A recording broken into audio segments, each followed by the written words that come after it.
to Ukraine actually only, yeah, I've been only twice, and both times in Crimea, before it was illegally occupied by Russia in 2014. I don't have any relatives or friends in Ukraine.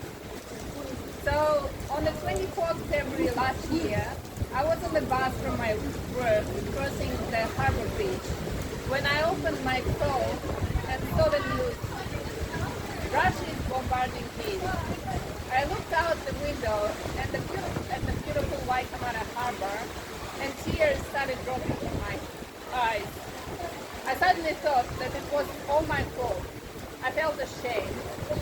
It took me weeks to realize that it wasn't my fault, but my responsibility to do everything I can to stop this madness.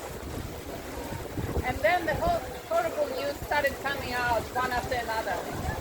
Mariupol, Kharkiv, Mykolaiv, Bucha, Irpin, Kherson, Dnipro, and so on. I didn't know all of those cities and towns before, but now the whole world knows them. Thousands of people, including more than 400 innocent children killed, millions displaced, destroyed cities and infrastructure, killed animals and tremendous harm to the environment. All of that for what? For imperialistic ambitions of one mad dictator. Propaganda in Russia says that the Russian army is liberating Donbas region. Propaganda in Russia says they are eliminating Nazis in Ukraine. Propaganda in Russia says they are fighting NATO and USA to claim war to attack Russia. Propaganda in Russia says that Russian army dropped bombs only on military infrastructure and that no civilians were killed in this war. They don't even call this war a war, but a special military operation. And whoever inside Russia calls it a war gets thrown into jail for several years. Propaganda in Russia is one of the key weapons they use to justify this invasion. And since there's no free press in Russia, the majority of Russians believe in what propaganda pours into their ears. Despite all that, there are still many Russians who use alternative sources of information, don't believe in propaganda, and condemn this terrible war. Today, I represent here a global movement of Russians like myself who feel the same way that I do. We cannot keep silent about what our motherland is doing to its neighbor.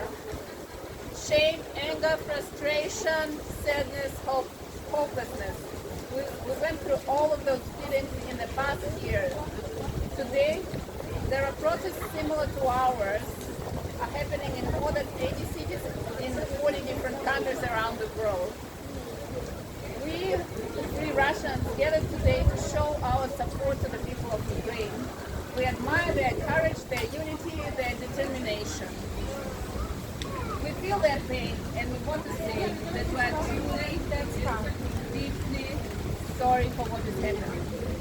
We will support the people of Ukraine in any way we can. We will keep standing with Ukraine till the end. We want victory for Ukraine and freedom for Russia. We demand Russian state to stop the war immediately, to withdraw all their military and vacate all occupied Ukrainian territory, including Crimea. We demand tribunal for Putin, all propagandists and members of the Russian government. We ask European countries to impose tighter sanctions on Russia and to provide all support to Ukraine they need. We ask New Zealand government to provide better assistance to Ukrainians who are fleeing the war. Putin is a war criminal. Glory to Ukraine, Slava Ukraini, Kiakaha, stay strong.